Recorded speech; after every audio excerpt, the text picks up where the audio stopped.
पूर्ण परमात्मा ने नमः। जब जब भूल पड़े, इस पत्र में सार ज्ञान की एक झलक है सेवा में।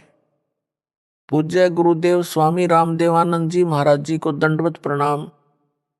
गुरु जी के श्री चरणों में कोटि कोटि नमन।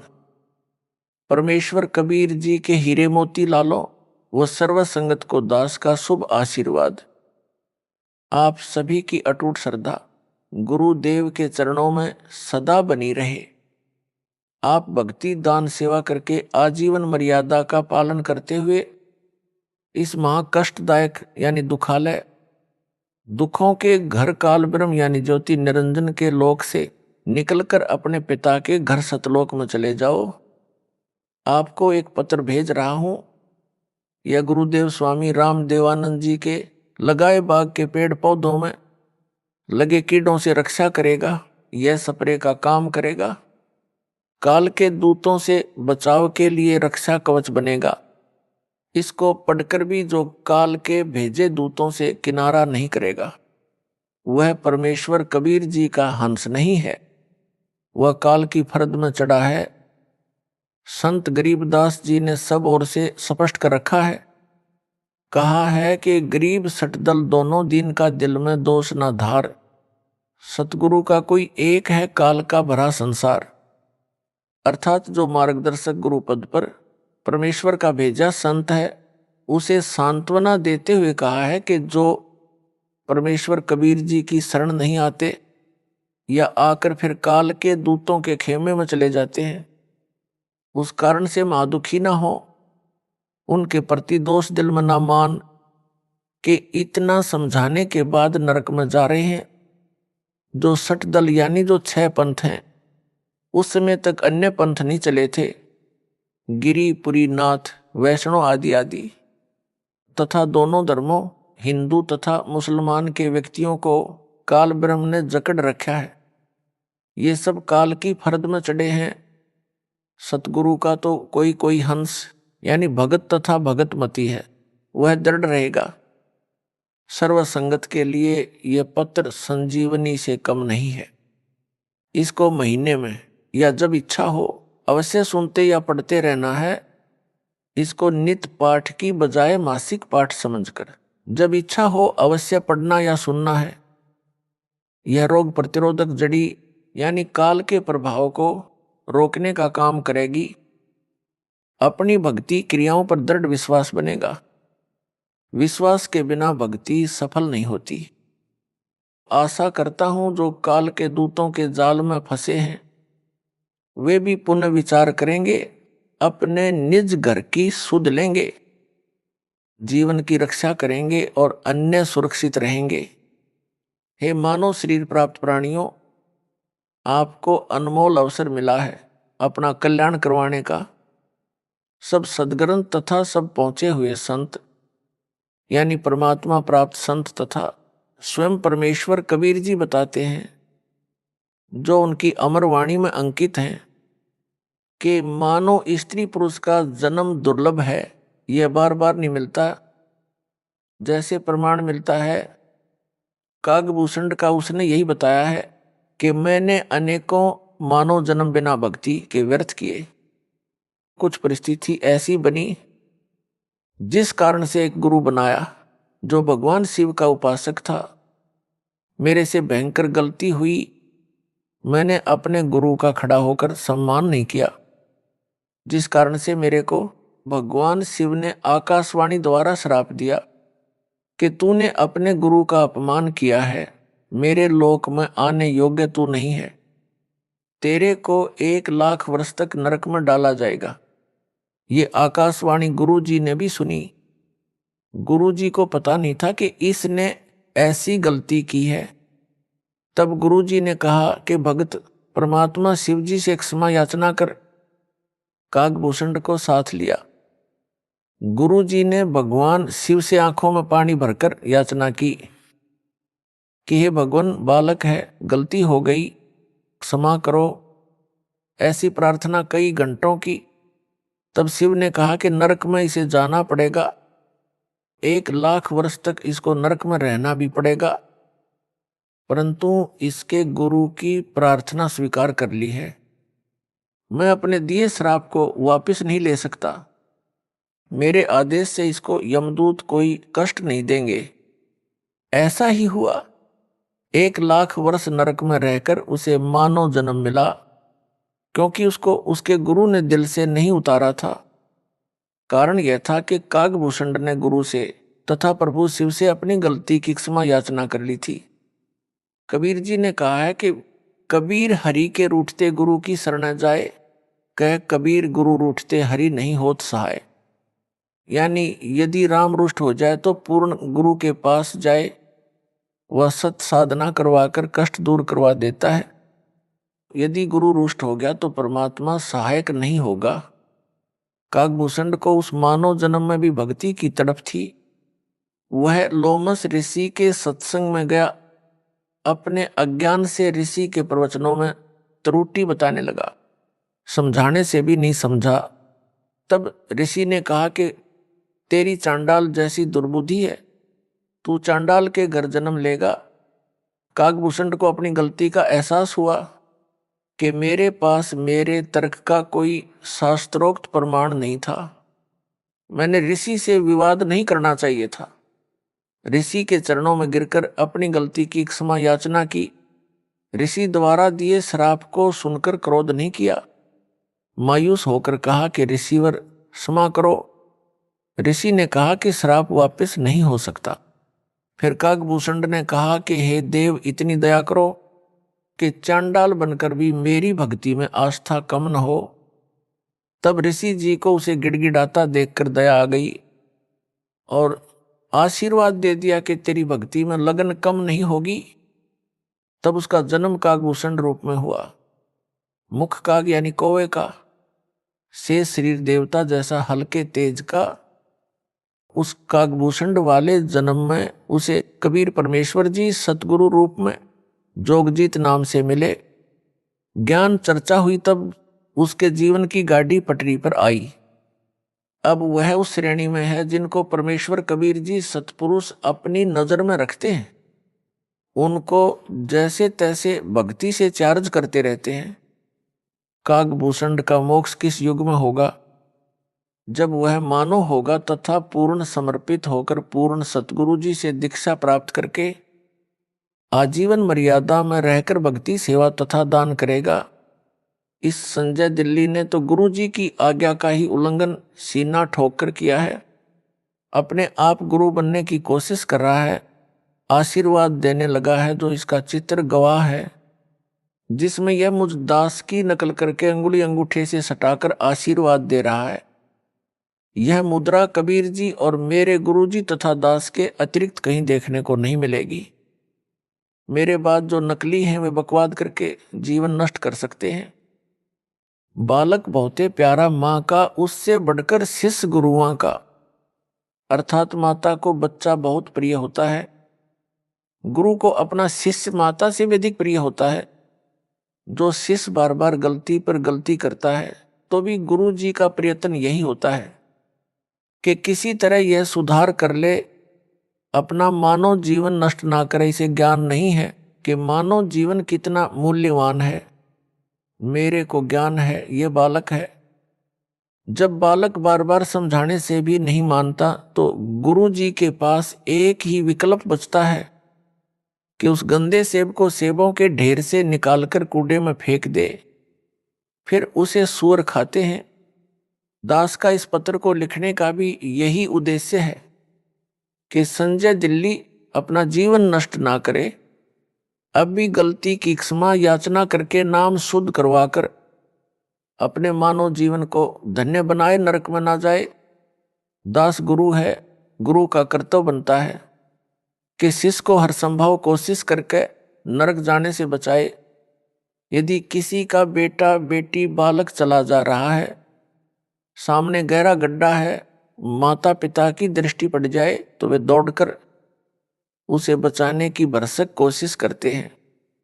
बच्चा माता पिता को अपनी ओर आता देखकर विचार करता है कि ये मेरे को खेलने से रोकने के लिए मुझे पकड़ने को आ रहे हैं। वह और तेज चल पड़ता है। माता पिता के प्रयत्न के पश्चात भी गड्ढे में गिरकर जीवन से हाथ धो बैठता है।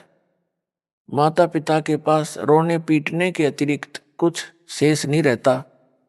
दास बार बार पत्र लिखकर संजय दिल्ली व पवन जयपुर को पकड़ने की कोशिश कर रहा है, परंतु ये दोनों नरक वाले गड्ढे की ओर दौड़ रहे हैं। संजय को तो गुरु बनने की हवस लगी है। जो माँ बाप का कार्य है मानव समाज के साथ विश्वासघात है, गुरु जी के साथ विश्वासघात है। अब इसको मान बढ़ाई का रोग लग गया है। यह काल का दर्द जाल है। कबीर जी ने कहा है कि कबीर राज तजना सहज है, सहज त्रिया का नेह। मान बढ़ाई ईर्ष्या दुर्लभ तजना, ये अर्थात मनुष्य राज तथा पत्नी का मोह त्याग सकता है, परंतु मान बढ़ाई शिष्यों से चंवर करवाना, चरणों पर फूल चढ़वाना, गले में माला डलवाना तथा दंडवत करवाना, संत रूप में नकली शोभा पाना तथा ईर्ष्या मेरे विश्वास पात्र भक्तों व मेरे से ईर्ष्या करना आदि छोड़ना इसके लिए अब कठिन है। यदि यह सब छोड़कर अपना कल्याण करवा लेगा तो सचमुच महान है, विद्वान है। यदि क्षमा याचना नहीं करता है तो वास्तव में शैतान है। भोले भगत जो संजय दिल्ली से भ्रमित हैं, उनको भी इसी प्रकार विचार करना चाहिए जैसे उन भक्तों ने किया है जो इसके जाल से निकले हैं और वापस आकर नाम शुद्ध करवाकर अपना मानव जीवन नष्ट होने से बचा लिया है। दास ने पता करवाया कि जो भगत लौटे हैं उनसे पूछो कि कैसे समझ आई कि वह झूठा उपाखंडी है। उन्होंने बताया कि संजय दिल्ली कहता था कि मैं गुरु जी का सम्मान करता हूँ। वो तो सही है, परंतु उनका भाई तथा कमेटी वाले गुरु जी से धोखा कर रहे हैं। जो दान का पैसा आता है उसे धर्म पर नहीं लगाते, अपनी जेब में भर रहे हैं। गुरु जी के लिए वकील नहीं कर रहे हैं। वे गुरु जी को बाहर नहीं आने देना चाहते। आप मेरा साथ दो, रुपए दो, मैं गुरु जी के लिए अच्छे वकील करूंगा, शीघ्र बाहर करवा दूंगा। हमने उस संजय को बहुत रुपए दिए, परंतु उसने कुछ नहीं किया। गुरुजी हिसार जेल में वह सत्संग करता था मेरठ में और कहता था कि जब तक गुरुजी को बाहर नहीं निकलवा दूंगा तब तक यहाँ मेरठ में हर सप्ताह सत्संग करता रहूंगा। उसकी ऐसी बातें अच्छी तो नहीं लगती थी, परंतु उसकी झूठ बहुत साफ सुथरी थी। हमारी बुद्धि पकड़ नहीं पा रही थी। जब गुरुजी का पत्र आया कि इसे पैसे ना दो, इसने 50 लाख रुपए भक्तों से वकील करने के नाम पर ठग लिए हैं तथा इसको यानी संजय को गुरुद्रोही घोषित कर दिया है। उसने यानी संजय ने कहा कि यह गुरु जी का पत्र नहीं है, उनके भाई ने झूठा पत्र उनके नाम से भेजा है। हमें पत्र में लिखी भाषा गुरु जी के भाई की नहीं लगी, क्योंकि हम आश्रम में जाते थे तो उनका भाई एक कमरे में बैठकर शंका का समाधान किया करता। हमने कई बार उनके पास बैठकर उनका ज्ञान सुना। ज्ञान वही गुरुजी वाला था, परंतु जो प्रवचन की भाषा गुरुजी की है तथा जो पुस्तकें गुरुजी ने लिखी है वह भाषा पत्र की भाषा से पूर्ण रूप से मिलती है, उनके भाई की भाषा से नहीं मिलती। संजय दिल्ली अब स्वयंभू गुरु बनकर आशीर्वाद देने लगा। यह बात हमें खटकी कि हमारा गुरु भाई हमारा गुरु कैसे हो सकता है। इसे नाम देने का अधिकार भी गुरुजी ने नहीं दे रखा। यह सच में ढोंगी व झूठा है। उसी दिन से इसे गलानी हो गई। हमारी किस्मत अच्छी थी कि हमने नाम शुद्ध करवाकर अपने को नरक जाने से बचा लिया। अन्य गुरु भाई तथा बहनों से भी निवेदन करते हैं कि इसके जाल से निकलो और अपने गुरु जी की शरण में दोबारा आ जाओ। इसे भी साथ ले आओ, इसको भी नरक जाने से बचाओ। स्वयंभू गुरु बनकर ये 100-200 का जीवन नष्ट करेगा, अपना तो कर ही रहा है। जिन्होंने संजय को आश्रम के लिए जमीन दी है उनसे निवेदन है कि इस जमीन को गुरुजी की आज्ञा लेकर नामदान केंद्र के लिए दे दे। पाप से बचे उन भक्तों ने यह भी बताया कि संजय ने गुरुजी की आवाज की प्रथम मंत्र की ऑडियो रिकॉर्ड करके रखी हुई है। जब कोरोना महामारी के कारण गुरुजी की आवाज से ऑनलाइन नाम दिया जाता था, तो संजय ने रिकॉर्ड कर ली। अब यह उस ऑडियो से नाम दिलाता है। इसका उत्तर यह है कि संजय दिल्ली को नाम देने तथा दिलाने का आदेश दास ने दे ही नहीं रखा, इसलिए इसके द्वारा दिलाई दीक्षा कोई काम नहीं करेगी। यह भूत भगाने को अपनी शक्ति का चमत्कार बताकर मूर्ख बना रहा है। इसका खंडन आगे विस्तार पूर्वक किया है। नाम मेरी आवाज से दिलाता है, तो यह तो उनका गुरु भाई हुआ। फिर यह आशीर्वाद उनको किस लिए देता है? गुरु भाई आशीर्वाद देता है तो उसका बेड़ा गर्क होता है। उसने उनका नाम भी खराब कर दिया और अपना भी, इसीलिए तो इसको अज्ञानी कहा है। यदि ज्ञान होता तो यह बकवास ही नहीं करता। परमात्मा की आत्माओं के साथ इतना बड़ा धोखा नहीं करता, उनकी मर्यादा भंग नहीं करवाता। यह नकली गुरु नहीं बनता। यह कहता है कि कमेटी वाले सारा दान आप रख लेते हैं, धर्म में नहीं लगाते। हे भगत जनों, यदि इस पापी की इस झूठ को सच्चा माने तो भी वे केवल धन हानि कर रहे हैं। धन तो परमात्मा और दे देगा, लेकिन यह संजय तो उनके मानव जीवन को ही नष्ट कर रहा है। गुरु से दूर करके काल के जाल में फंसा लिए। घर के छोड़ेगा ना घाट के। प्रमुख सेवादारों को उन भक्तों ने बताया जो संजय दिल्ली से भ्रमित हो गए थे और सच्चाई जानकर लौट आए हैं। नाम शुद्ध करवा लिया है। प्रमुख सेवादारों ने मुझ दास को बताया। वापस लौटे भक्तों द्वारा बताए गए कुछ पाखंड जो संजय दिल्ली करता है, वह भ्रम फैलाता है, उनका खंडन करता हूं, जो इस प्रकार है। संजय दिल्ली कहता है कि मेरे आश्रम में चाय नहीं बनेगी, आश्रम में दवाई नहीं रखी जाएगी, मेरे आशीर्वाद से वैसे ही रोग ठीक हो जाते हैं।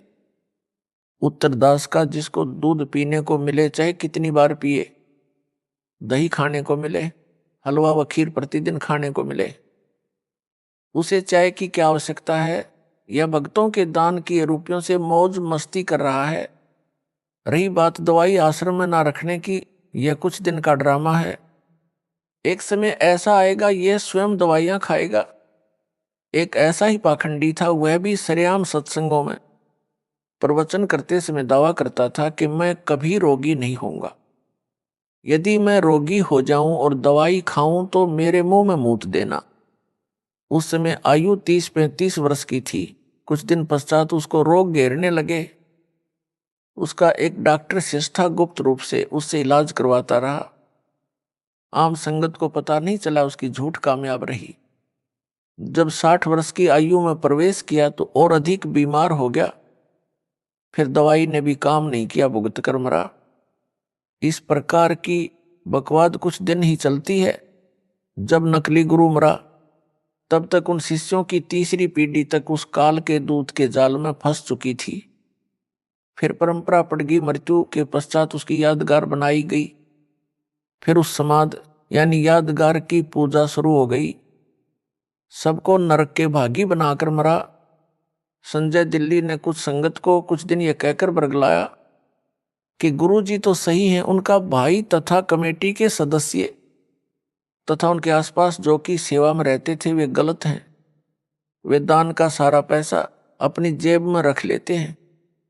गुरुजी को जेल से बाहर नहीं निकलने देना चाहते। आप संगत वाले मेरा साथ दें, रुपये दो, मैं गुरुजी को बाहर लाऊंगा। इस प्रकार की बातों से बहुत सारे अनुयायी जो नए नए तथा कुछ पुराने भी उसके बहकावे में आ गए। मेरे द्वारा नियुक्त विश्वास पात्र भक्तों को दान देना भी बंद कर दिया। उस समय वह संजय पाखंडी 50 लाख रुपये भक्तों के दान के ले गया। एक भी वकील नहीं किया आज तक।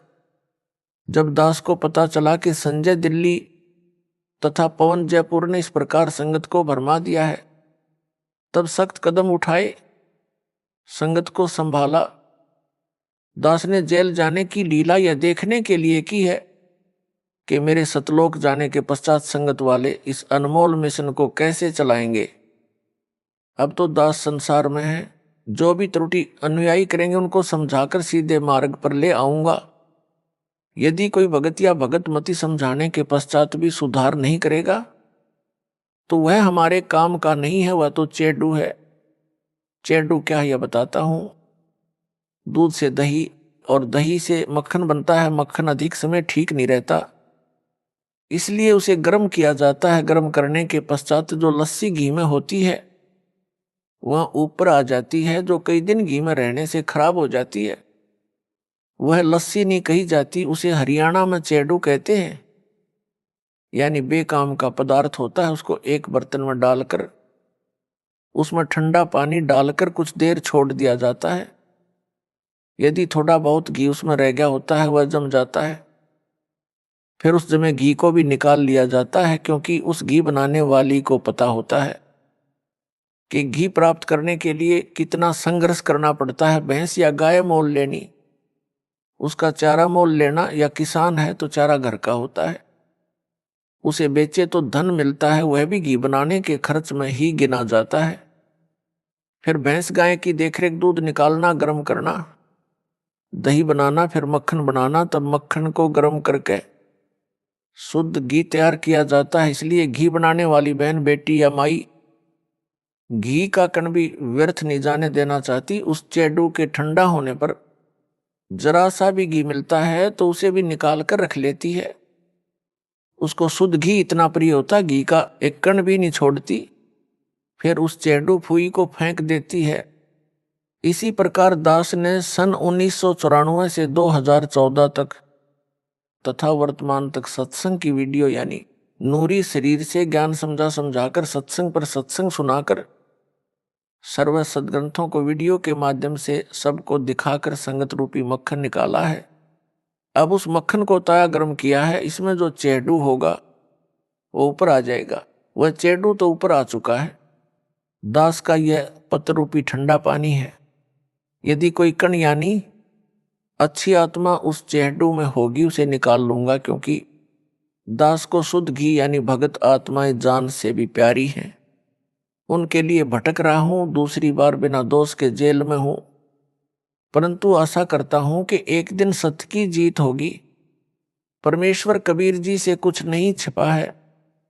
मुझे चाहे कितना कष्ट मिले, परमात्मा की आत्माएं काल के जाल से निकले, अपना कल्याण करवाकर अपने निज घर सतलोक में चली जाएं।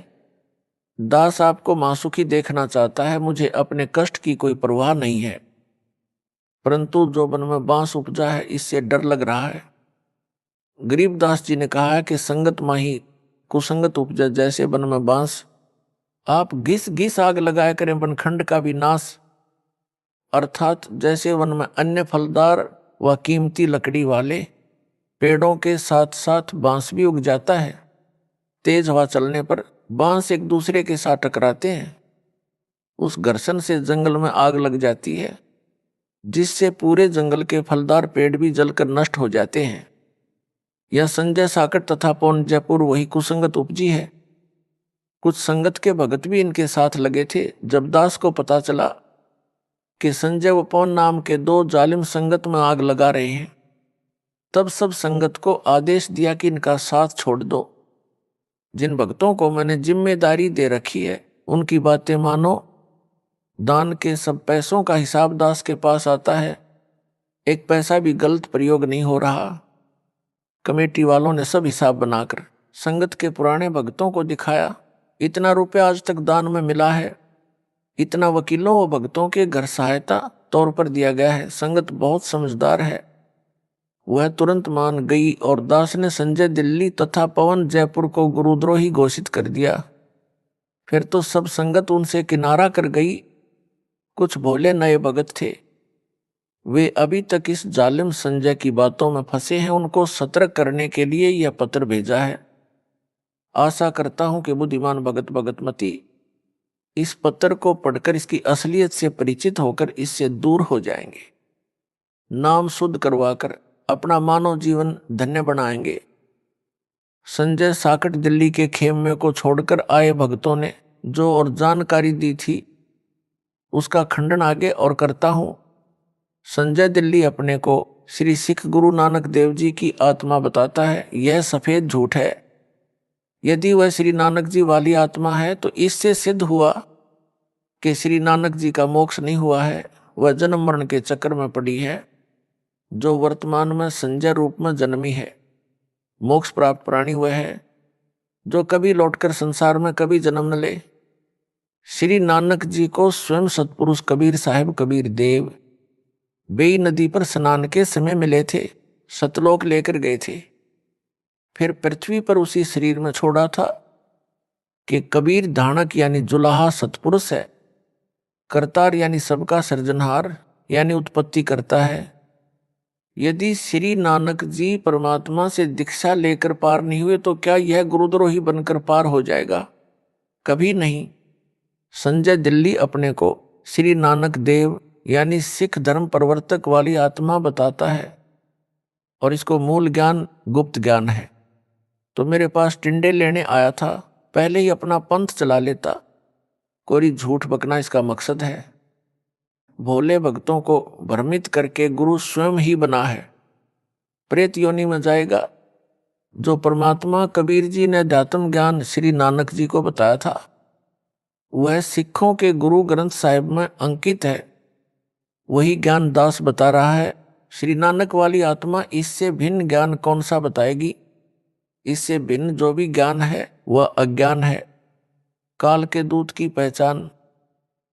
जिस समय जोगजीत रूप में आए परमेश्वर कबीर जी से काल ज्योति निरंजन ने विवाद किया था, तब काल ने कहा था कि आप एक सच्चा कबीर पंथ चलाओगे, उससे पहले मैं 12 पंथ चलाऊंगा, 12 अपने यानी काल दूत भेजूंगा, जो सत्संग में तो तेरी वाणी यानी साखियों शब्दों चौपाइयों आदि बोलेंगे, परंतु उनका अर्थ गलत बनाकर सारी जनता को गुमराह करेंगे। उन 12 पंथों के पश्चात और अनेकों पंथ अपने दूत भेजकर चलाऊंगा, सब जीवों को भरमाऊंगा।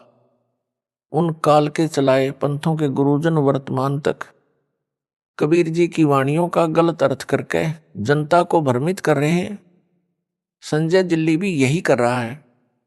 सत्संग व वाणी तो मेरे सत्संगों की चलाता है, ऑडियो व वीडियो दोनों स्वरूप यानी फोटो भी मेरा वो कबीर परमेश्वर का रखता है, परंतु अपने अज्ञान से मेरे तत्व ज्ञान को अज्ञान बनाकर भ्रमित करता है।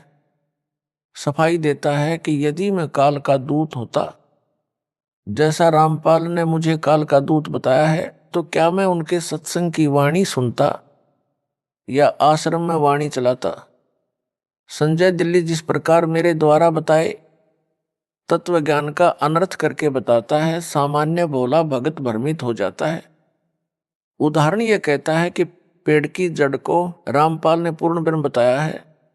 जड़ पूर्ण ब्रह्म नहीं हो सकती, उसे पोषक तत्व मिट्टी से मिलता है। पूर्ण ब्रह्म को किसी के सहारे की आवश्यकता नहीं है, जड़ को मिट्टी का सहारा लेना पड़ता है। इसका उत्तर जैसे विद्यालय में अध्यापक विद्यार्थियों को समझाते हैं कि दिन रात कैसे बनते हैं, उसके लिए एक तेल से जगने वाला दीपक एक मेज पर रखा जाता है तथा एक ग्लोब फुटबॉल के आकार का एक स्टैंड पर लटकाया जाता है। अध्यापक कहता है कि बच्चों, दीपक को सूर्य मानो, ग्लोब को पृथ्वी मानो। पृथ्वी घूमती है, तब जो भाग सूर्य के सामने आता जाता है वहां दिन होता है, जो भाग सूर्य के सामने नहीं होता वहां रात होती है। इस संजय जैसा मूर्ख विद्यार्थी तर्क दे कि दीपक सूरज नहीं हो सकता। दीपक को जगने के लिए तेल का सहारा लेना पड़ा, माचिस का सहारा लेना पड़ता है। सूर्य को किसी के सहारे की आवश्यकता नहीं। क्या वह विद्यार्थी बुद्धिमान हो सकता है? क्या वे उसके साथी जो उसके ऐसे तर्कों को सुनकर उसकी बातों तर्कों को सही मानते हैं, वे बुद्धिमान हो सकते हैं? दोनों मूर्ख हैं। यह तो एक उदाहरण है। ऐसा तर्क देना ही मूर्खता का परिचय देता है। ऐसे ही गीता अध्याय 15 के श्लोक नंबर 1, 4 तथा 16, 17 में वृक्ष का उदाहरण देकर सृष्टि की वह समर्थ परमेश्वर तथा सब देवताओं की स्थिति समझाई है। पाठकों इसका खंडन इसी पत्र में विस्तार पूर्वक आगे भी किया है, कृपया वहां पढ़े। आपको पता चलेगा यह कितना विद्वान है और कितनी बकवास बकता है। भक्तों को विचार करना चाहिए कि जब गुरु जी ने गुरुद्रोही घोषित कर दिया तो वह कुछ भी सफाई देता रहे, नहीं मानना चाहिए। यदि वह सच्चा सुच्चा होता तो दास उसे क्यों दिल से उतारता, क्यों उसे गुरुद्रोही घोषित करता। माली का पौधा खराब हो जाए तो उसे जड़ से उखाड़कर फेंक देता है। उसे कष्ट बहुत होता है, परंतु और कोई विकल्प नहीं बचा था। सब दवाई व खाद डाला, परंतु व्यर्थ रहा। जैसे सेब विक्रेता की टोकरी भरी सेबों में से एक सेब दागी हो जाती है तो वह उसे निकालकर कूड़े में डाल देता है। उस खराब सेब को सूअर खाते हैं। कितना पौष्टिक तथा महंगा फल यानी सेब था। सेब विक्रेता को दुख बहुत हुआ सेब खराब होने का तथा फेंकने का। यदि नहीं फेंकता तो अन्य सेबों को भी वह गंदी सेब गंदा कर देती। संजय दिल्ली के अपलक्षण हद से ज्यादा देखकर इसे संगत यानी टोकरी से निकालकर फेंका। इसने एक पवन नाम के भगत को भी खराब किया जो जयपुर का रहने वाला है। इन दोनों को टोकरी से निकालकर फेंकना पड़ा। दास को दुख तो बहुत हुआ, परंतु विवश होकर यह कदम उठाना पड़ा। कबीर गुरु के दिल से उतरे, वह नाम बिहुना होए। जाको काल घसीट ही राख सके ना कोई। मानुष जन्म पाए कर खोए, गुरु विमुखा जुग जुग रोवे। गुरु से करे कपट चतुराई, सो हंसा भाव भर में आई। गुरु से कपट शिष्य जो राख है, यमराजा के मुख दर चाख है। संजय साकट कहता है कि रामपाल तो सतगुरु है। वह न संत है, न भगत है, न दास है। मैं दास भगत संत हूं। सारी संगत रामपाल को भगवान यानी साहेब मानती है। रामपाल सतगुरु है, भगत दास संत नहीं है। रामपाल ने 13वें पंथ के विषय में बताया है कि 13वें पंथ से सब अंधियारा हटेगा, वह संत भगत दास होगा। मैं यानी संजय ही वह संत भगत व दास हूं। रामपाल तो सतगुरु है। उदाहरण देता वाणी से, सतगुरु साहेब एक शरीरा। सतगुरु और साहेब यानी भगवान तो एक है। सारी संगत रामपाल को भगवान यानी साहेब मानती है, इसलिए साहेब और सतगुरु एक है। इसलिए रामपाल सतगुरु सिद्ध हुआ। अंधेरा तो भगत दास संत से हटेगा तथा सबका कल्याण होगा। वह मैं यानी संजय हूं। रामपाल को तो संगत भगवान यानी साहेब मानती है। फिर यह भी कहता है कि रामपाल भगवान नहीं हो सकता, इसने मां से जन्म लिया है। और यह भी कहता है रामपाल साहिब यानी भगवान है। साहिब और सतगुरु एक है, इसलिए रामपाल अज्ञान अंधेरा नहीं हटा सकता। अज्ञान अंधेरा तो दास भगत संत हटाएगा। वह मैं यानी संजय हूं, इसलिए रामपाल सतगुरु सिद्ध हुआ। इसको कहते हैं हुआ बाई बकदा, बिना सिर पैर की बातें। उस साकट से कहा जाए कि इससे आगे भी बोले, सतगुरु बिना ना लागे तीरा। पूर्ण चौपाई इस प्रकार है, सतगुरु साहिब एक शरीरा, सतगुरु बिना ना लागे तीरा।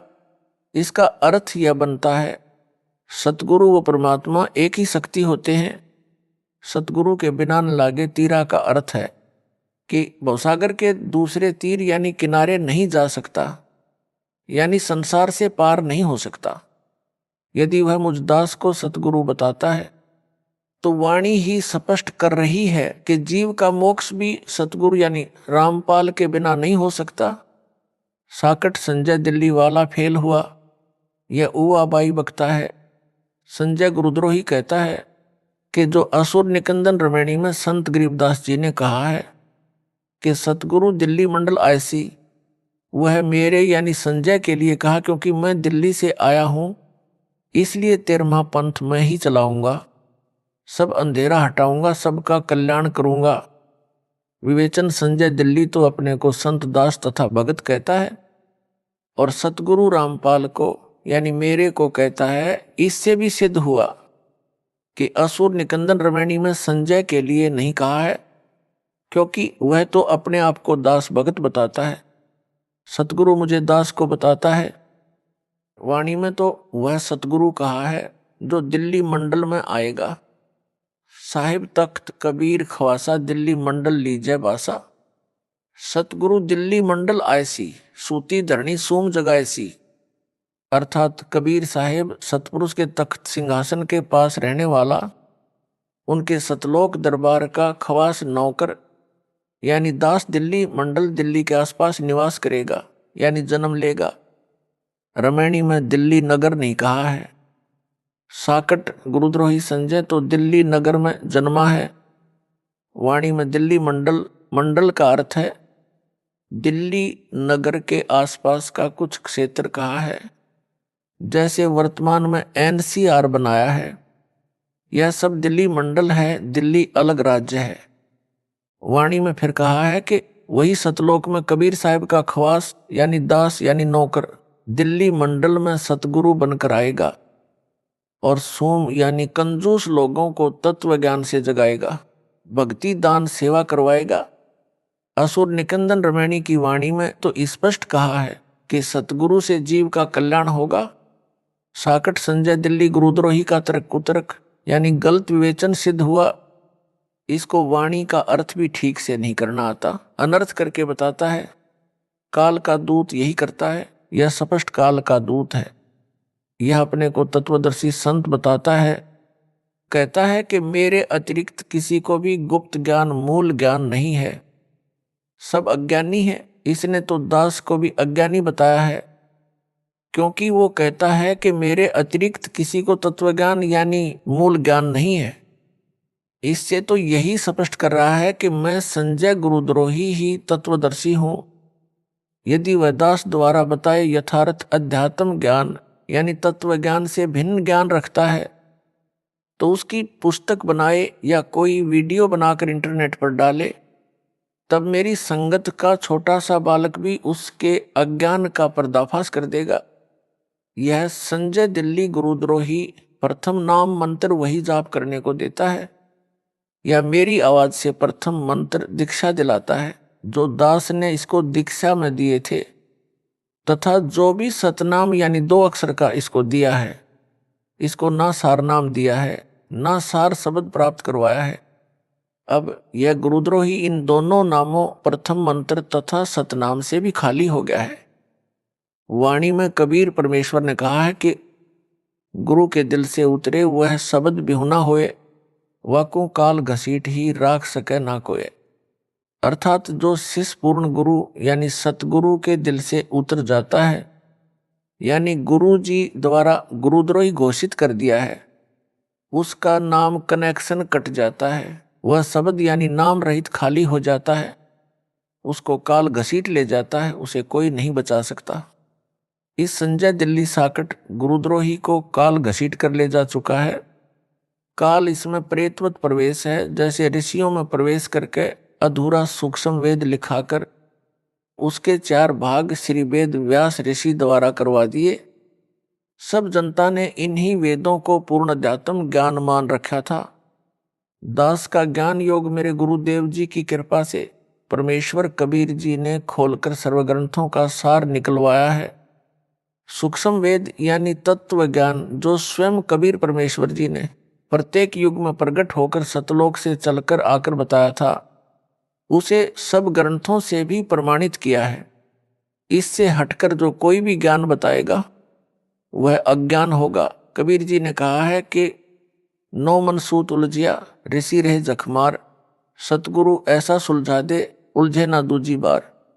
अर्थात कबीर परमेश्वर जी ने कहा है कि अध्यात्म ज्ञान रूपी 9 मन यानी 360 किलोग्राम सूत, कच्चा धागा जो चरखे से काता जाता था, जो कपास से बनता था, उलझा हुआ है। ऋषिजन भी इसे समझने सुलझाने की अत्यधिक कोशिश कर रहे हैं, परंतु सुलझा नहीं यानी स्पष्ट नहीं हुआ। संध्या आरती में भी यही कहा है कि सनक सनंदन नारद मुनिजन शेष पार नहीं पावे, शंकर ध्यान धरे निस्वासर अजहूं ताही सुलझावें। अर्थात ऋषियों तथा शेषनाग को भी परमात्मा का पार नहीं पाया, यानी यथार्थ रूप में नहीं समझ सके। शंकर भगवान कहलाने वाला भी दिन रात हठ योग करके ध्यान लगाकर परमात्मा को समझने तथा ज्ञान सुलझाने में अभी तक लगा है, कुछ भी सुलझ नहीं पाया है। सतगुरु ऐसा स्पष्ट कर देगा यानी सुलझा देगा, जो फिर उस युग में दोबारा किसी के उलझाने से यानी अज्ञान बनाने से नहीं उलझेगा। इस वाणी से यह भी स्पष्ट हुआ कि तत्व ज्ञान को सतगुरु ही प्रकट कर सकता है।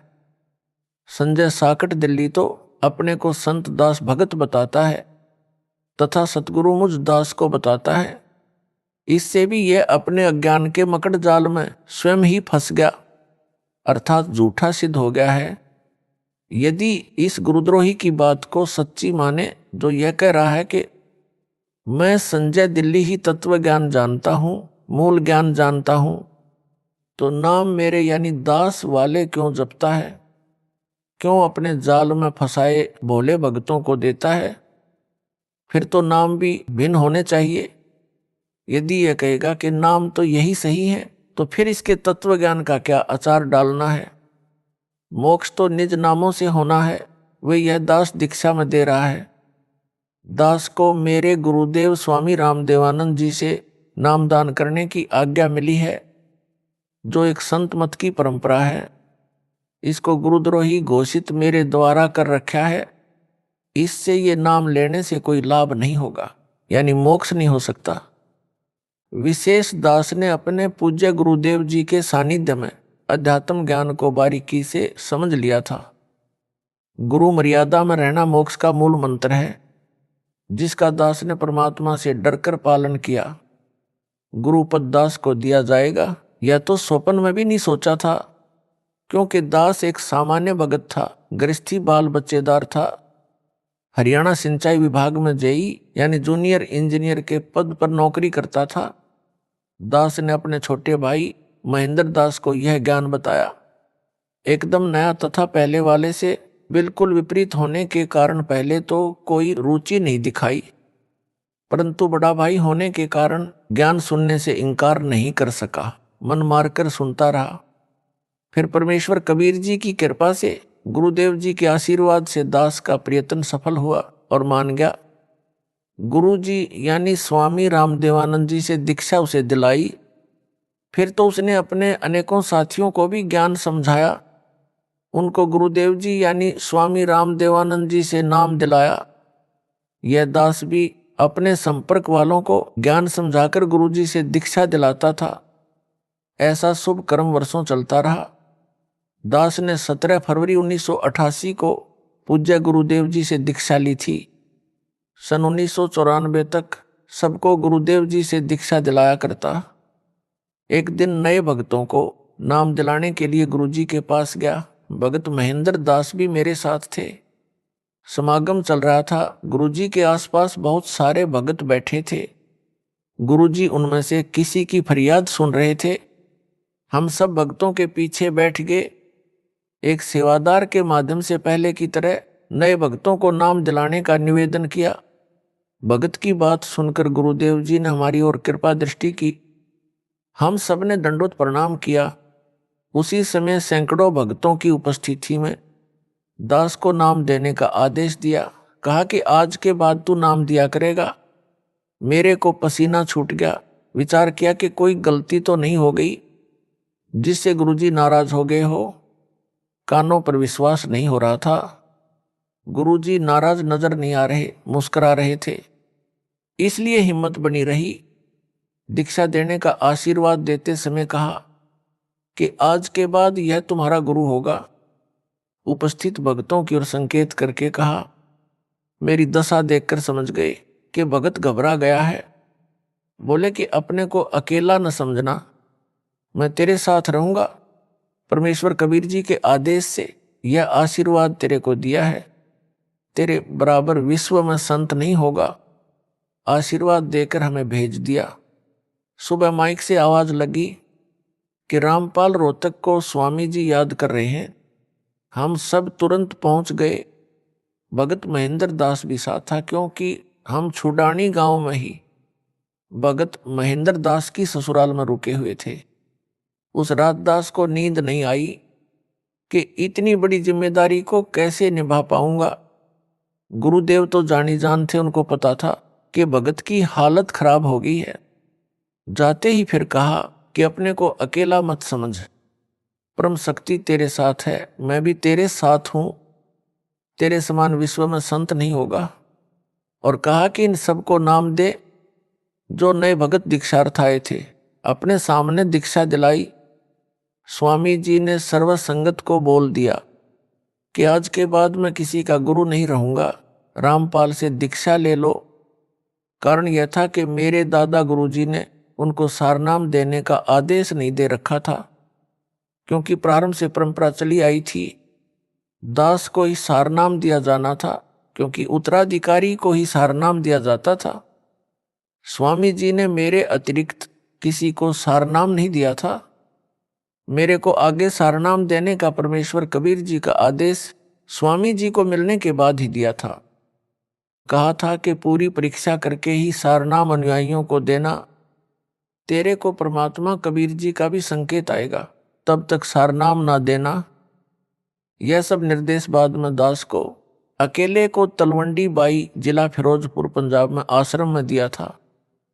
जब दास अकेला ही उनसे मिलने पहुंचा था, स्वामी रामदेवानंद जी गुरु महाराज जी का वचन फला है जो आज आपके सामने है।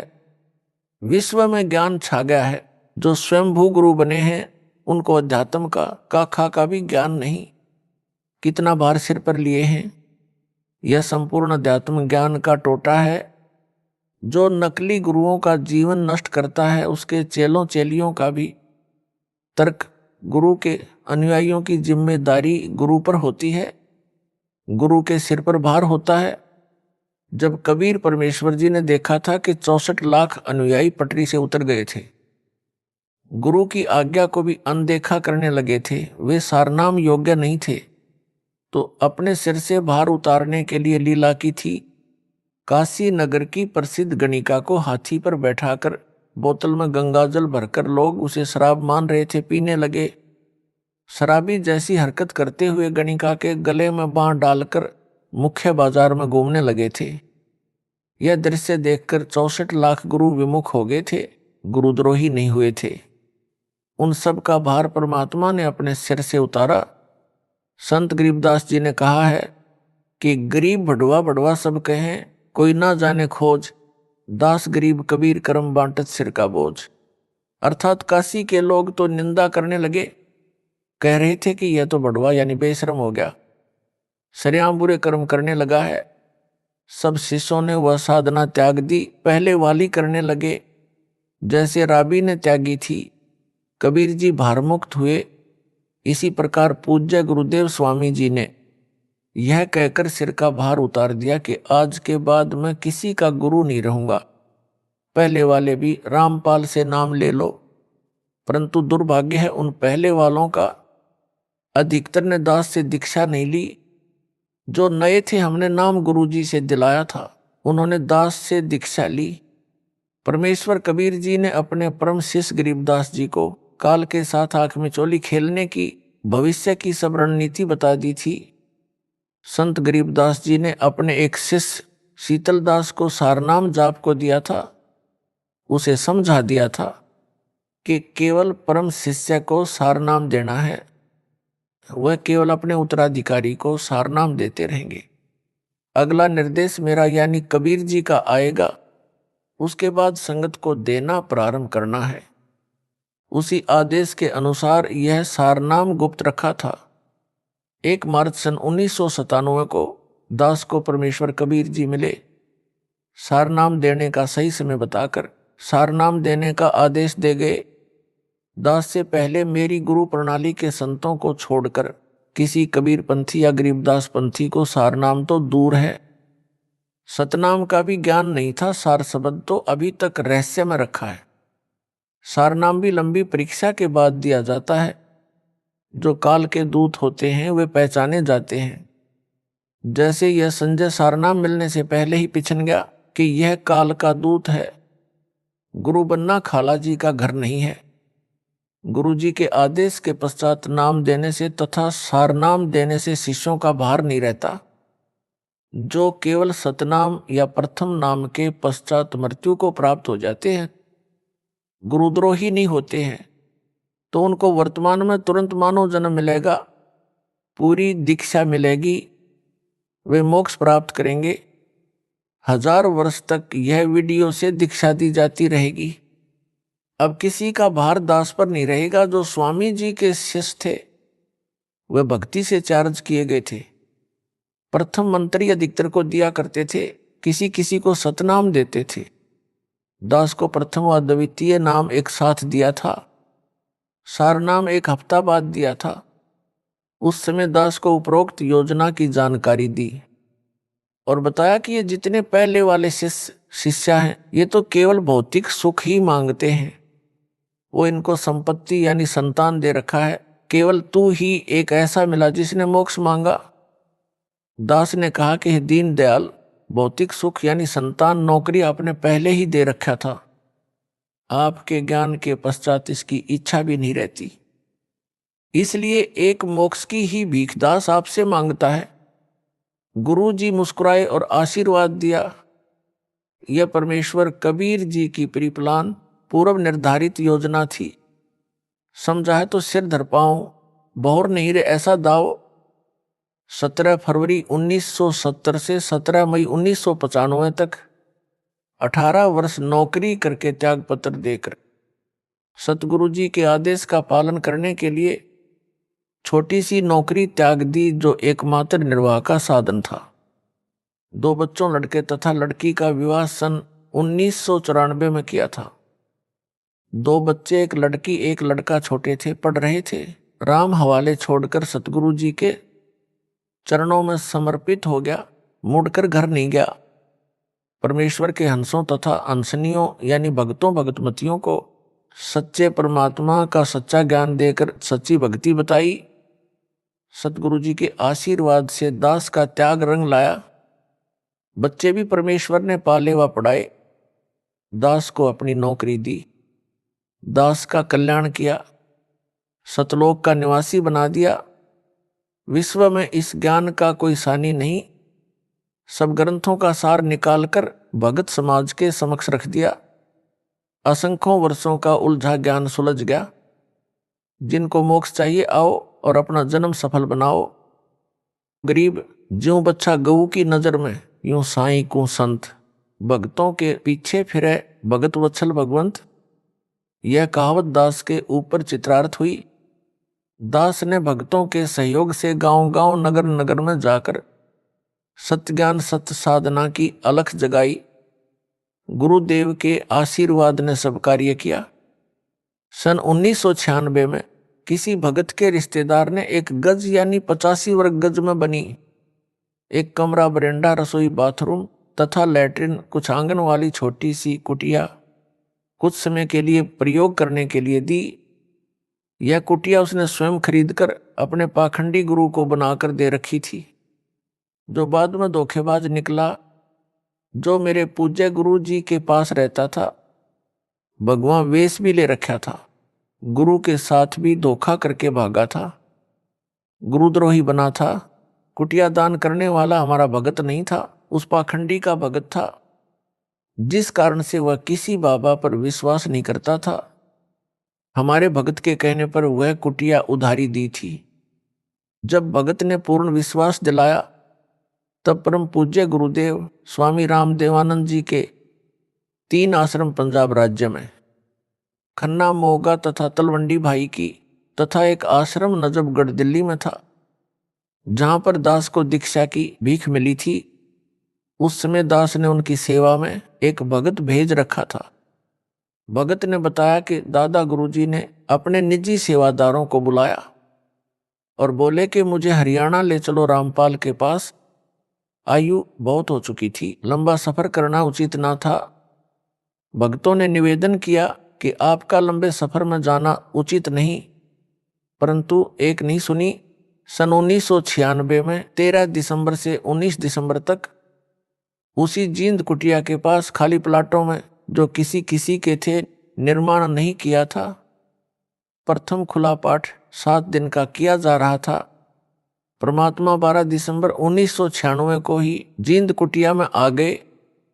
दास देखकर आश्चर्यचकित तथा बहुत खुश हुआ, दंडवत किया।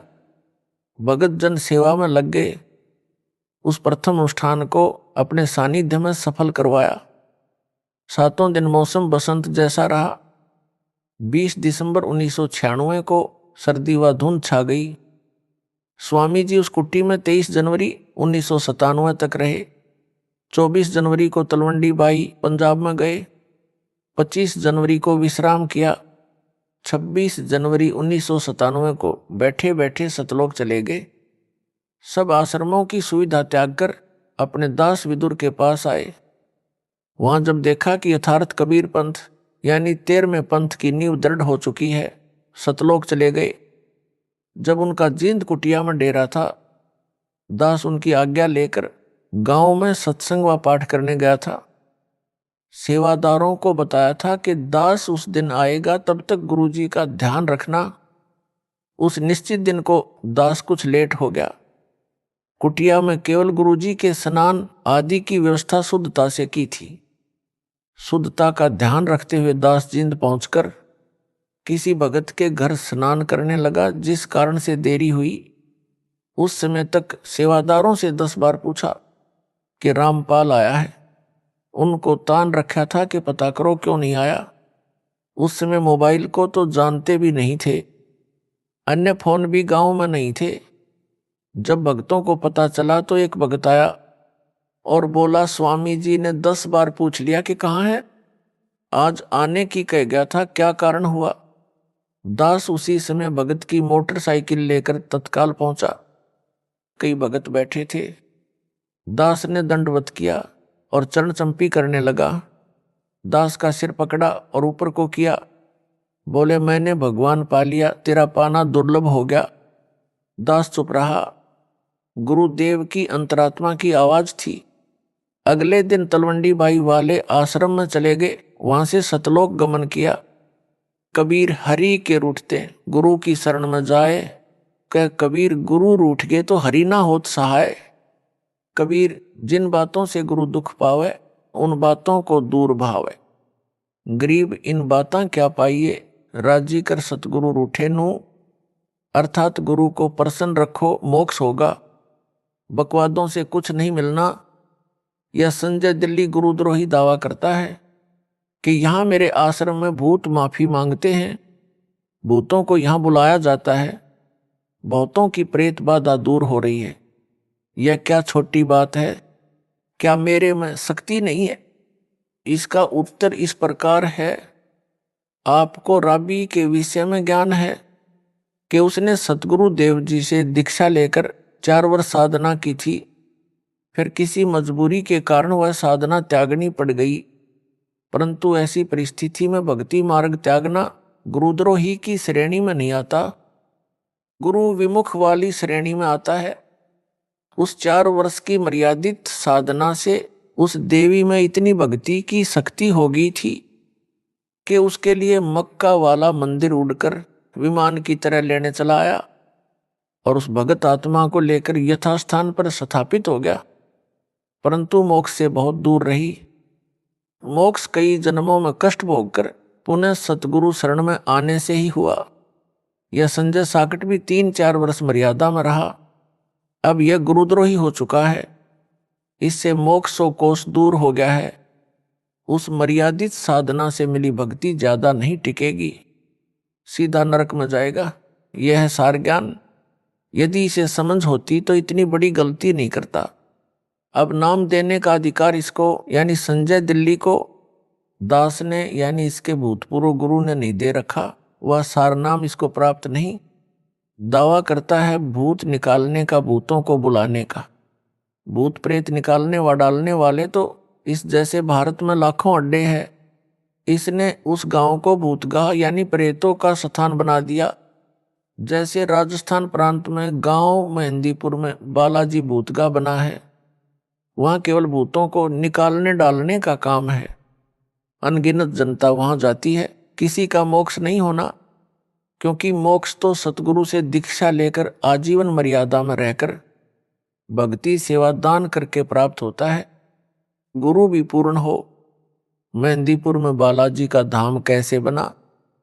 मेहंदीपुर राजस्थान प्रांत में एक सच्चा सुच्चा इंसान था। आयु लगभग 30 वर्ष हो चुकी थी। परमात्मा की भक्ति करता था। किसी कारण से विवाह नहीं करवाया था। जहां भी परमात्मा की कथा सत्संग चर्चा होती पहुंच जाता। सब कहते हैं कि गुरु बिन मोक्ष नहीं। उसने भी गुरु बनाया। गुरु रामायण का पाठ व कथा किया करता था। कोई भी पाठ करना होता है तो देसी गाय भैंस के घी की ज्योति जलाई जाती है जो हवन का काम करती है। उसने एक श्री राम का मंदिर भी बनवा रखा था। उसमें रामचंद्र, सीता व लक्ष्मण तथा हनुमान की मूर्तियां पत्थर की स्थापित कर रखी थी। उन मूर्तियों के सामने अखंड ज्योति जलती थी।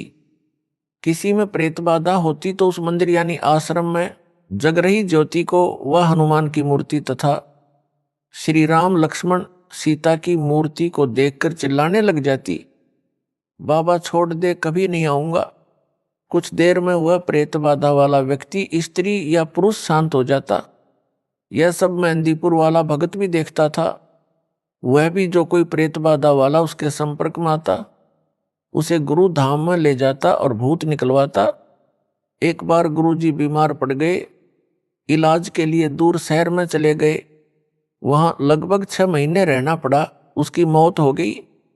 मेहंदीपुर वाला भगत अपने घर पर केवल हनुमान जी की पत्थर की मूर्ति को, जो उसे बारिश के मौसम में एक ऊंचे स्थान पर मिट्टी कटकर बह जाने पर दिखाई दी थी, वहां मिली थी, जो बहुत अच्छी यानी साफ नहीं बनी थी, परंतु लगती थी कि हनुमान जी की है। उसे हनुमान जी की कृपा से मिली मानकर उठा लाया। उस मूर्ति को एक स्थान पर स्थापित करके अखंड ज्योति लगाता था। 3 समय हनुमान का पाठ करता था जो गुरु ने बता रखा था। अब जो प्रेत बाधा वाले गुरु के पास जाते थे या नए जो मेहंदीपुर वाले के पास जाते थे, जिनको वह गुरु के पास ले जाया करता उसके पास आए, उनको भगत ने बताया कि गुरु जी तो इलाज के लिए बाहर गए हैं, पता नहीं कब स्वस्थ होकर आएंगे। इतने में वे सब उसके घर पर हनुमान जी की मूर्ति के सामने जग रही ज्योति के सामने चिल्लाने लगे। उसी प्रकार कहने लगे कि छोड़ दे बाबा, कभी नहीं आऊंगा या आऊंगी। 6 महीनों में उस भगत की आसपास प्रसिद्धि हो गई।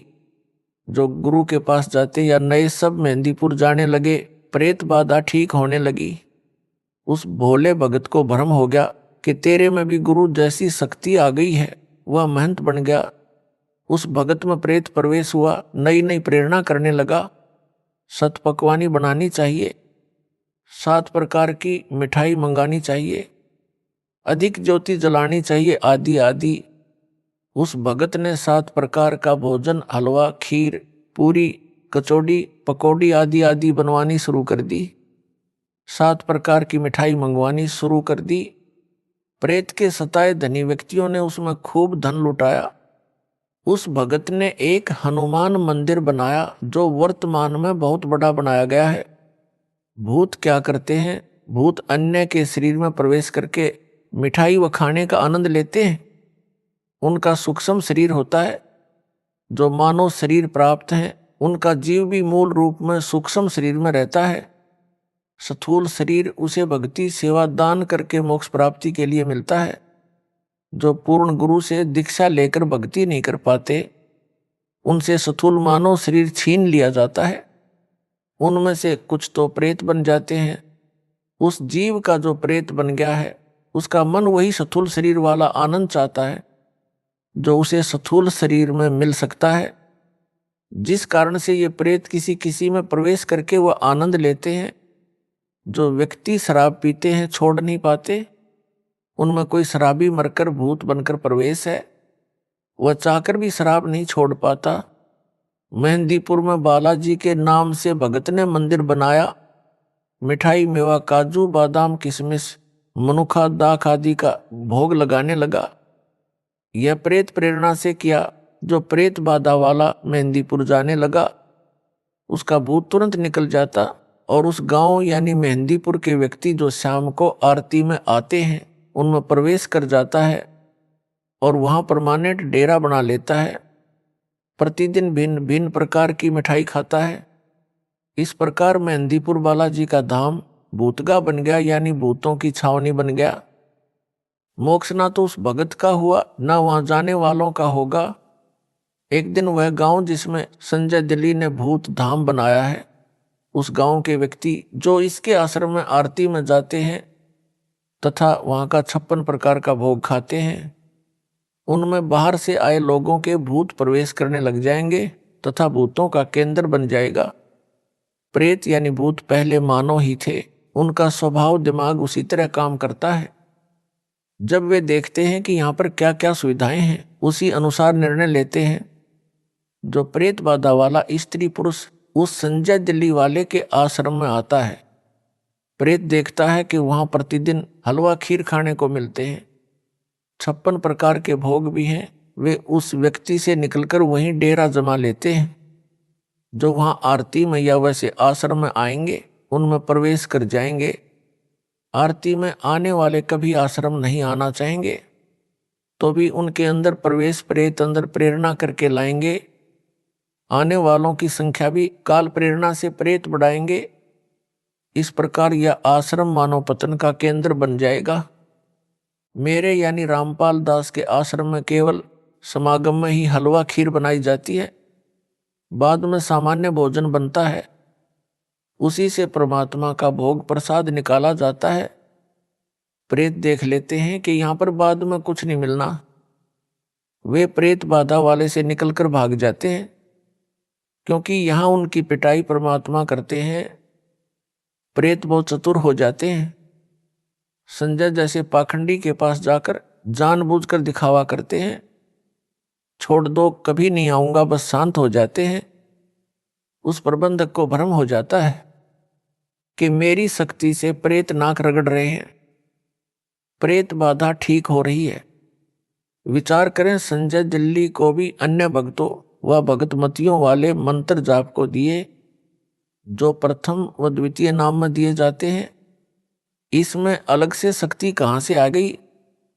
इस आश्रम से पहले इसने कितने भूत निकाले थे, कितनों को लाभ दिया था, पूछो पाखंडी से। अब काल इसको नचा रहा है, जीवों को इसके जाल में फंसा रहा है।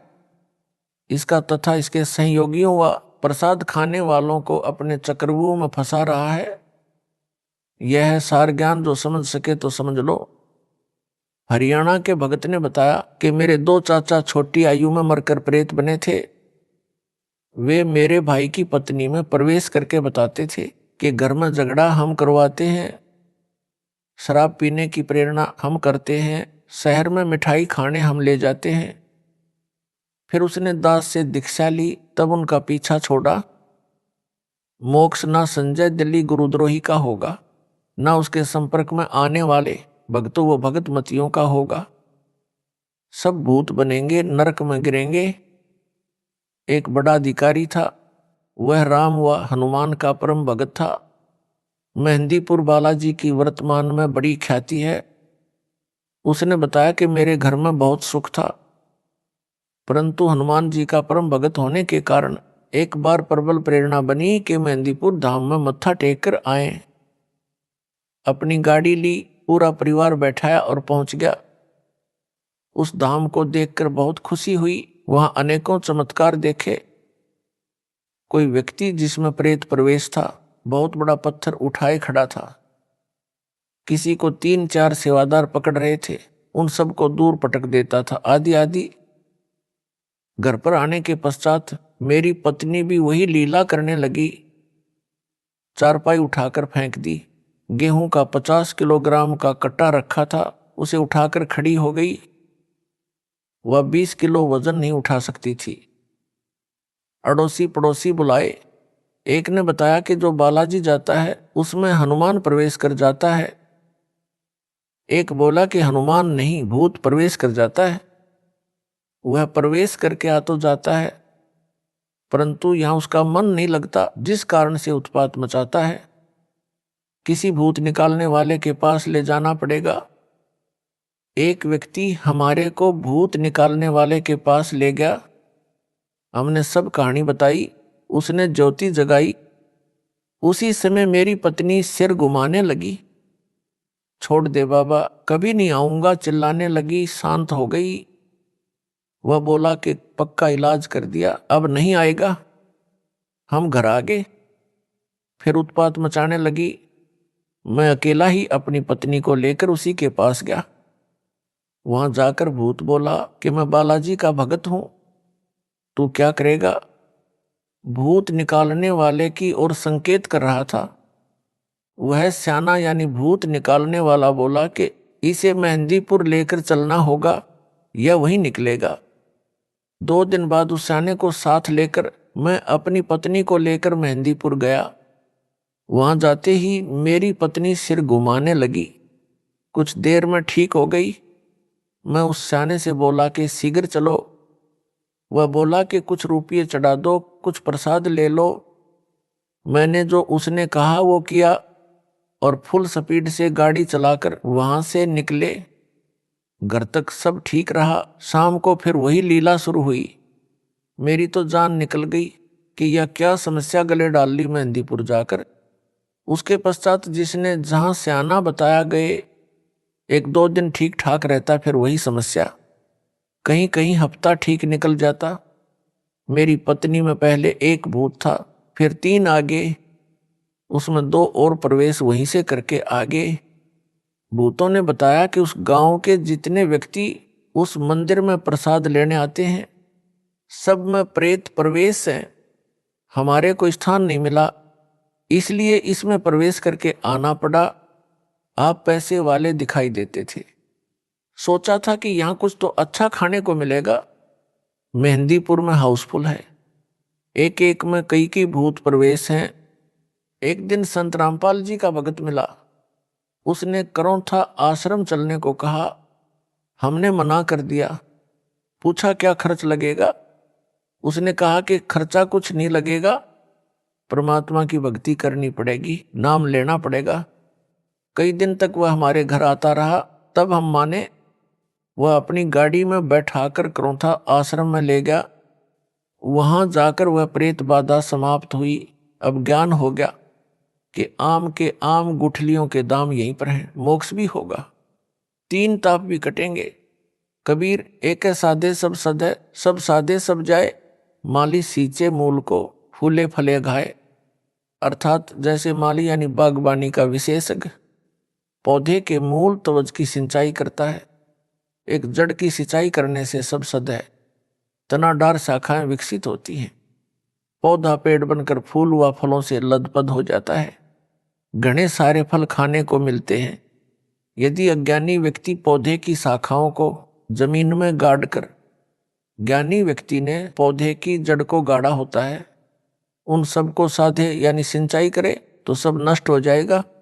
इसी प्रकार एक मुझ दास से दीक्षा लेकर 3 ताप का कष्ट भी समाप्त होगा।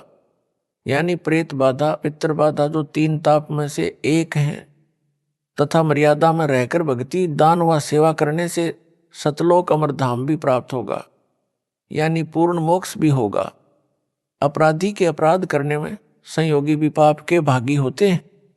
संजय दिल्ली ने अपने गुरु दास की निंदा की, मेरे भोले भक्तों को भ्रमित करके मेरे से दूर किया, गुरुद्रोही बन गया। यह इसका पहला अपराध है। इससे बड़ा अपराध भक्ति मार्ग में नहीं है। आप तो नरक जाएगा ही। अनेकों भक्तों के भी नाम खंडित करवा दिए, जो काल ज्योति निरंजन के जाल में फिर फंस गए। जो वापस आ जाएंगे, नाम शुद्ध करवा लेंगे, वे तो बच जाएंगे। अन्य जो इसको दान देकर इसके पाप में सहयोग कर रहे हैं, वे भी इसी के समान परमात्मा कबीर जी के अपराधी हैं। जिन्होंने इस गुरुद्रोही संजय दिल्ली को भूतों का धाम बनाने के लिए जमीन दान की है, वे इसी के समान परमात्मा कबीर जी के दोषी हैं। भगत चाहे प्रथम नाम प्राप्त है, चाहे सतनाम प्राप्त है, उसको सर्वप्रथम नियम बताए जाते हैं। लिखित में प्रिंटेड कॉपी नियमों की तथा भक्ति बोध दी जाती है, जिनमें यह भी बताया गया है कि कबीर गुरु बिन माला फेरते, गुरु बिन देते दान, गुरु बिन दोनों निष्फल हैं, चाहे पूछो वेद पुराण। अर्थात गुरु धारण किए बिना नाम जाप व दान करना व्यर्थ है। कबीर गुरु बिन दान पुण्य जो करही, मिथ्या हुए कब हूं न फल ही। गुरु बिन प्रेत जन्म सब पावें, वर्ष सहंस गर्भ सो रहावें। गुरु के मिले कट्टे दुख पापा, जन्म जन्म के मिटे संतापा। गुरु बिन होम यानी ज्योति यज्ञ नहीं कीजिए, गुरु की आज्ञा माही रहीजे। गुरु को तजय भजय जो आना, ता पशुआ का फोकट ज्ञाना। गुरु से बैर करे शिष जोई, भजन नाश अरु बहुत बिगोई। गुरु के चरण सदा चित दीजय, जीवन जन्म सफल कर लीजय। गुरु से कपट शिष जो राखे, यमराजा के मुगदर चाख है। कबीर जानबूझ साची तजय करे झूठ से ने, ताकि संगत है प्रभु स्वपन में भी ना दे। संत गरीबदास जी की वाणी भी स्पष्ट करती है, गरीब गुरुद्रोही की पैड पर जे पग आवे बीर, 84 निश्चय पढ़े सतगुरु कहें कबीर। उपरोक्त वाणियों का अनुवाद स्पष्ट है कि पूर्ण गुरु जी को दान न करके अन्य को दान करता है वह व्यर्थ है। परंतु गुरु जी ने जिस शिष्य को दान इकट्ठा करने को कहा, यानी कोई ज्योति के रूप में, कोई पाठ के रूप में दान करते हैं, तो उनके नाम लिखे जाते हैं तथा रुपये भी लिखने वाला अपने पास रख लेता है, बाद में गुरु जी को पूरा हिसाब देता है। इस प्रकार का दान गुरु को किया ही दान माना जाता है। इस वाणी में इस प्रकार के दान को व्यर्थ नहीं बताया है। जो गुरुद्रोही घोषित है उसको किया दान, तथा अन्य किसी बाबा साधु को किया दान व्यर्थ कहा है, वह कभी नहीं फलेगा। जो गुरु धारण नहीं करते या गुरु से विमुख हो जाते हैं, गुरुद्रोही हो जाते हैं, वे सब प्रेत का जन्म प्राप्त करते हैं। संजय गिल्ली गुरुद्रोही घोषित है। जो इसके सहयोगी हैं वे गुरु विमुखी माने जाएंगे, वे भी प्रेत जन्म प्राप्त करेंगे। तो उस गांव में जिसमें संजय दिल्ली साकट ने पाखंड फैला रखा है, जो उसके आश्रम में आरती करके प्रसाद लेते हैं, वे भी प्रेत जन्म प्राप्त करेंगे। यह परमात्मा कबीर जी का बताया तथा बनाया विधान है जो अटल है। प्रेत की आयु लंबी होती है, हजारों वर्षों तक प्रेत बना रहता है। किसी औरत के गर्भ में प्रवेश रहना पड़ता है। प्रेत का स्त्री से जन्म नहीं होता, परंतु गर्भ में कष्ट बहुत होता है। उस गर्भ के कष्ट को वह पाप आत्मा झेलता है।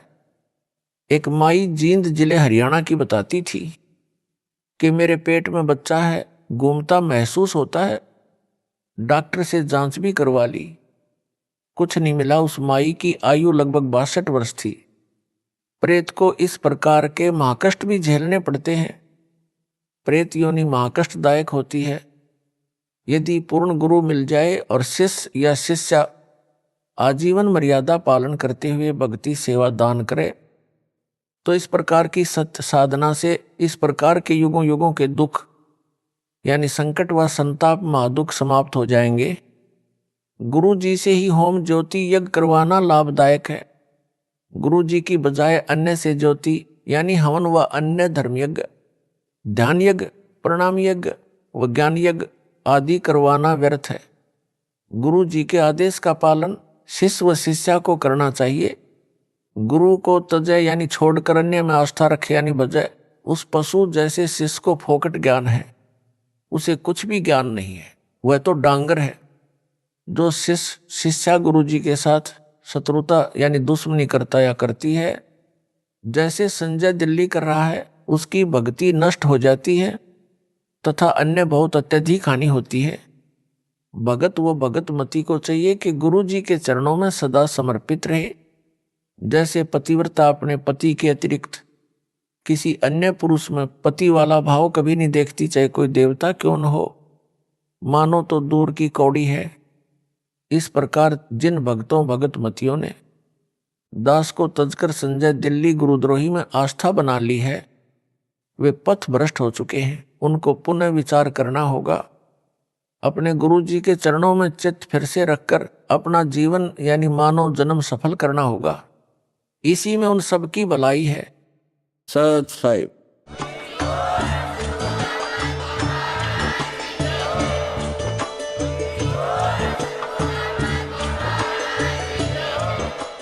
सत साहिब।